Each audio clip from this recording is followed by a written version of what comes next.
अगर आपको बगैर कैलकुलेटर के 11 मल्टीप्लाई बाय 54 करना पड़े तो आप यकीनन ऊपर 11 लिखेंगे, नीचे 54 लिखेंगे और फिर इनको मल्टीप्लाई करना शुरू कर देंगे। लेकिन अगर मैं आपसे ये कहूं कि आप इसको अपने दिमाग में ही हल करो तो ये आपके लिए काफी मुश्किल हो जाएगा। आप इसको नहीं कर पाओगे उस वक्त तक जब तक आप ये ट्रिक नहीं सीखोगे। इस ट्रिक को सीख लो, फिर आप बड़ी आसानी से मल्टीप्लाई कर पाओगे। आपने 54 को 11 के साथ मल्टीप्लाई करना है। आप 54 में से 5 को पहले लिख दें, फिर 5 और 4 को जमा करें। जमा करने के बाद 9 आ जाएगा, इनको दरमियान में लिख दें और आखिर पे 4 लिख दें जो कि 54 का लास्ट वाला डिजिट है। तो जवाब आपके सामने आ चुका है। बस इतना ही मुश्किल होता है। इस वीडियो में मैं आपको बहुत सारी ट्रिक्स बताऊंगा, एक भी मिनट मत छोड़ के जाइएगा वरना ट्रिक समझ नहीं आएगी। अगर मैं आपसे कहूँ 41 मल्टीप्लाई बाय 11 तो आप सिंपल 4 को सबसे पहले लिख दें, फिर 41 को आपस में जमा करें, यानी कि ये बन गया 5, तो दरमियान में 5 लिख दें और उसके बाद आखिर पर 41 का आखिरी डिजिट यानी कि 1 उसको लिख दें। ये लें, आपका जवाब आ गया। इस तरीके में एक ये खामी है कि आप 11 के साथ मल्टीप्लाई करते वक्त इसको इस्तेमाल कर सकते हैं, लेकिन आगे आने वाली ट्रिक्स में मैं आपको बताऊंगा कि अपने दिमाग में ही किस तरह मल्टीप्लिकेशन करें और दूसरी बहुत सारी ट्रिक्स बताने वाला हूं। अगर आपने 23 को 11 के साथ मल्टीप्लाई करना है तो सबसे पहले 2 आ जाएगा, 23 आपस में जमा होंगे, 5 आ जाएगा, फिर 23 का आखिरी डिजिट 3, तो ये लीजिए जवाब आ गया। अगली एग्जाम्पल थोड़ी सी मुश्किल है। 82 मल्टीप्लाई बाय 11, सबसे पहले 8 लिख दें और जब हम इनको आपस में जमा करते हैं तो हमारे पास 10 आ गया। क्या अब हम यहाँ पर 10 लिख देंगे? नहीं, हम सिर्फ 0 लिखेंगे और जो 1 बच गया है उसको 7 वाले हिस्से में जमा कर देंगे और आखिरी डिजिट को उसी तरह नीचे ले आएंगे। 47 मल्टीप्लाई बाय 11, 4 उसी तरह लिख दिया, इनको आपस में जमा किया, 11 आ गया। यहाँ पर दरमियान में हम सिर्फ आखिरी वाला हिस्सा लिखेंगे, 1 लिख दिया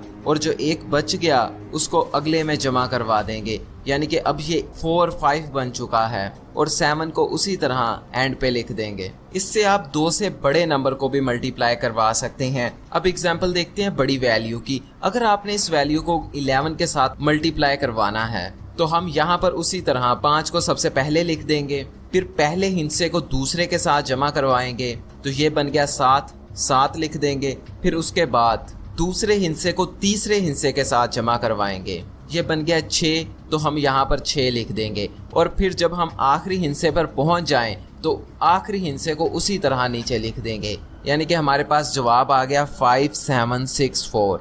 अब लास्ट एग्जाम्पल हम किसी बहुत बड़ी वैल्यू को जमा करवा के देखते हैं। हमारे पास वैल्यू है 354271।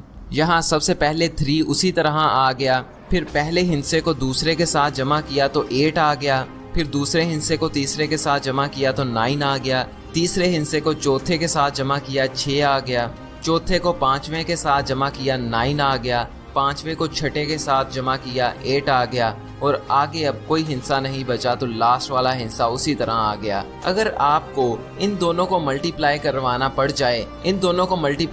पड़ जाए तो आप जरूर ये वाला मेथड फॉलो करेंगे। अगर आपने यही काम करना हो तो मैं आपको इसकी एक आसान ट्रिक बताने वाला हूँ। सबसे पहले आप पहली वैल्यू के पहले डिजिट को दूसरी वैल्यू के पहले डिजिट के साथ मल्टीप्लाई करें। 2 मल्टीप्लाई बाय 1 2 आ गया, तो ये लिख दें। उसके बाद आप दूसरे डिजिट को दूसरे डिजिट के साथ मल्टीप्लाई करें। 3 मल्टीप्लाई बाय 2 6 आ गया। अब आप दरमियान में एक हिस्से की जगह छोड़ दें। अब हमने पहला और आखिरी डिजिट मालूम कर लिया है, अब हमने इसके दरमियान वाला डिजिट मालूम करना है। इसके लिए आप पहली वैल्यू के पहले डिजिट को दूसरी वैल्यू के आखिरी डिजिट के साथ मल्टीप्लाई करें। 2 multiply by 2 is equal to 4। अब हमको इसको इसके साथ मल्टीप्लाई करना है, यानी कि 3 मल्टीप्लाई बाय 1, ये 3 आ गया। 4 और 3 को जमा करके दरमियान में लिख देंगे, तो ये हमारा जवाब आ गया। आप इस ट्रिक की 4-5 दफा जब प्रैक्टिस करेंगे तो उसके बाद आप इस काबिल हो जाएंगे कि आप अपने दिमाग में ही सारी कैलकुलेशन कर लिया करेंगे। 31 मल्टीप्लाई बाय 22,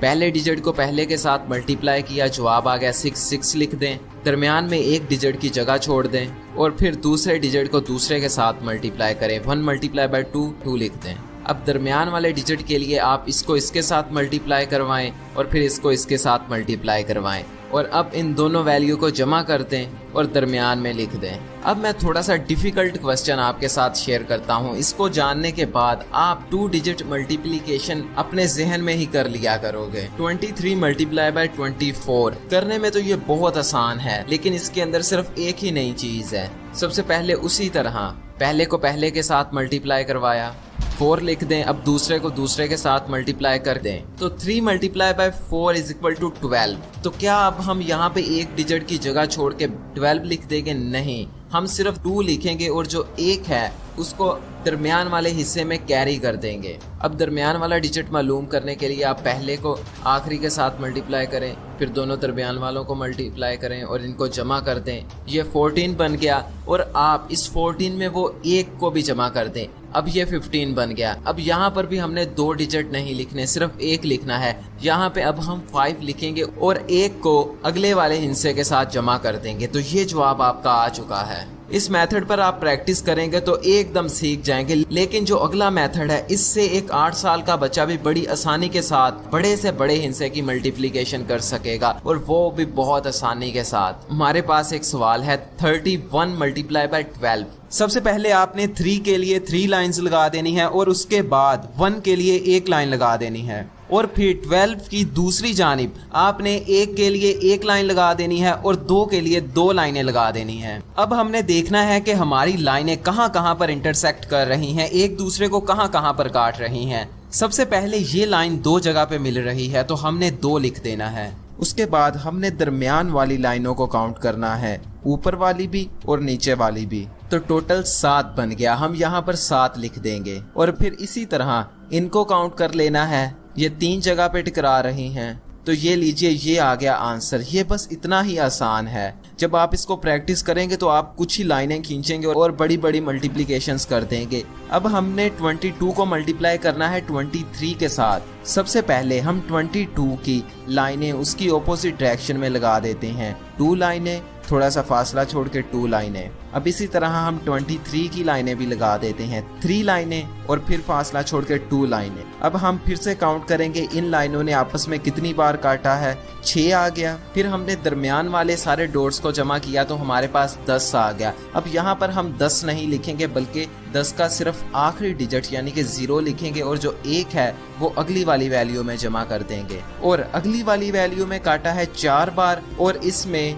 1 को जमा करेंगे 5 बार बन गया। तो ये लीजिए, आपका आंसर आ गया। मुझे पता है ये ट्रिक आपको बहुत अच्छी लग रही है, इसलिए अभी सब्सक्राइब कर लें और जो बेल है उसको नहीं भूलना, लाजमन बेल को ऑन कर देना है। आप इस मेथड के जरिए जितनी बड़ी मर्जी रकम को मल्टीप्लाई कर सकते हैं। अगली एग्जांपल है 213 मल्टीप्लाई बाय 422।